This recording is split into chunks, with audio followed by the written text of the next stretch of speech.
السلام علیکم خواتین و حضرات، ورلڈ ٹاک ٹی وی میں آپ کو خوش آمدید کہتا ہوں۔ میں ہوں آپ کا میزبان محمد۔ امید ہے کہ آپ سب خیر و خیریت سے ہوں گے اور اللہ پاک آپ سب پر اپنا کرم رکھے۔ آج کا ہمارا ٹاپک ہے ملکہ کلیوپیٹرا۔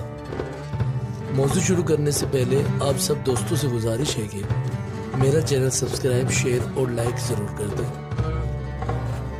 دوستو، مصر کا شمار دنیا کے قدیم شہروں میں ہوتا ہے، جس کا ذکر قرآن پاک میں 1 سے زائد بار کیا گیا ہے۔ اہل مصر کے خوبصورتی چرچے صدیوں سے مشہور ہیں۔ مصر کی شہر انگس کی تاریخ ملکہ کلیوپیٹرا کے بغیر ادھوری ہے۔ دوستو، ملکہ کلیوپیٹرا مصر کی ایسی حسین ملکہ گزری ہے جس کے لازوال حسن پر بے شمار پینٹنگ، مجسموں اور ناولوں کی کہانیوں میں شامل کیا گیا ہے۔ دوستو، ملکہ کلیوپیٹرا، جسے تاریخ نے حسن کی دیوی، بے وفائی کی علامت اور زہریلی ناگن جیسے الفاظ سے نوازا گیا، دنیا کی پہلی سیلیبریٹی کا درجہ رکھنے والی در حقیقت کون تھی؟ اپنے سگے بھائیوں سے شادی کرنے والی کلیوپیٹرا نے خود کو سانپ سے ڈسوا کر خودکشی کیوں کی تھی کہ حیران کن حقائق پر روشنی ڈالیں گے۔ دوستو، کلیوپیٹرا نام کی 7 ملکہ گزری ہیں، جس میں سے 7ویں ملکہ سب سے مشہور تھی۔ دوستو، یہ وہ ملکہ تھی جسے فرعون کے نام سے بھی جوڑا جاتا ہے، جس کے حسن کی وجہ سے روم کے بادشاہوں نے جنگ کر کے کئی شہروں کو صفحہ ہستی سے مٹا دیا۔ دلکش حسن اور جادوئی شخصیت کی ملکہ وہ ایک عیاش عورت تھی اور روم پر سلطنت کرنا چاہتی تھی۔ دوستو، کلیوپیٹرا کی شادی سے بھی کئی روایات ہیں۔ کلیوپیٹرا کے 2 بھائی تھے جو 13ویں اور 14ویں صدی کے فرعون کے نام سے جانے جاتے تھے۔ باپ کے مرنے کے بعد اس کا بڑا بھائی حکومت پر آیا اور اس نے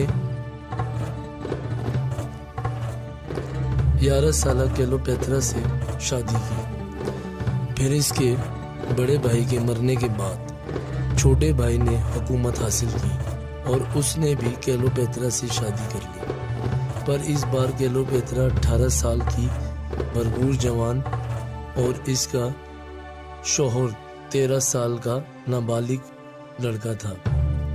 یہی وجہ کہ اس نے جنسی ہوس میں مردوں کی تلاش کرنا شروع کر دی اور اس کی اس ہوس نے اسے موت کو گلے لگانے تک پیچھے نہیں چھوڑا۔ اس کے بھائی یعنی اس کے شوہر نے اسے ملکہ ہونے سے ہٹا دیا اور اس وجہ سے اسے شام میں پناہ لینی پڑی۔ شام جا کر اس نے اپنی سلطنت پر قبضہ کرنے کے لیے فوج تیار کرنا شروع کی، لیکن وہ جانتی تھی کہ جب تک اس کے سر پر بڑی طاقت نہ ہو وہ حکومت حاصل نہیں کر سکتی۔ اس نے فیصلہ کیا اس وقت کے سب سے بڑی قوت روم کے شہنشاہ جولیس سیزر سے رابطہ کیا۔ اس کے پہلا شکار بھی جولیس سیزر تھا اور اس نے کلیوپیٹرا کے بھائی یعنی شوہر کے خلاف جنگ کا اعلان کر دیا۔ دوستو، اور اس طرح اس بھائی کو بھی ٹکوانے لگا دیا اور پھر پھر کلیوپیٹرا نے حکومت حاصل کی اور خود کو پیٹرا کہلوانا شروع کر دیا۔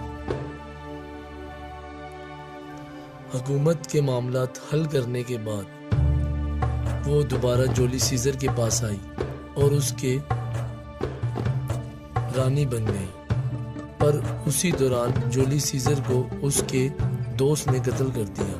اس کے بعد کلیوپیٹرا نے اس کے منہ بولے بیٹے اور نائب جنرل اینتھنی سے تعلقات بنائے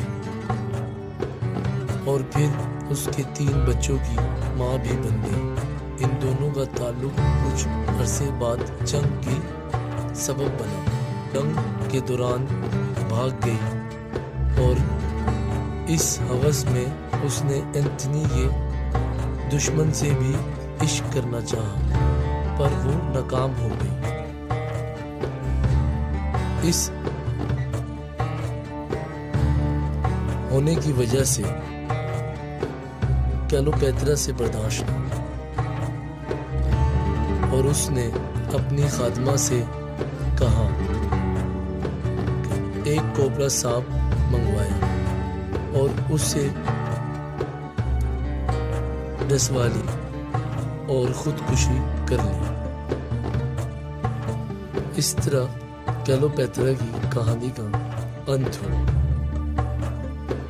آپ کا میزبان محمد بلال آپ سے اجازت چاہتا ہے۔ اپنا خیال رکھیے۔ اللہ حافظ۔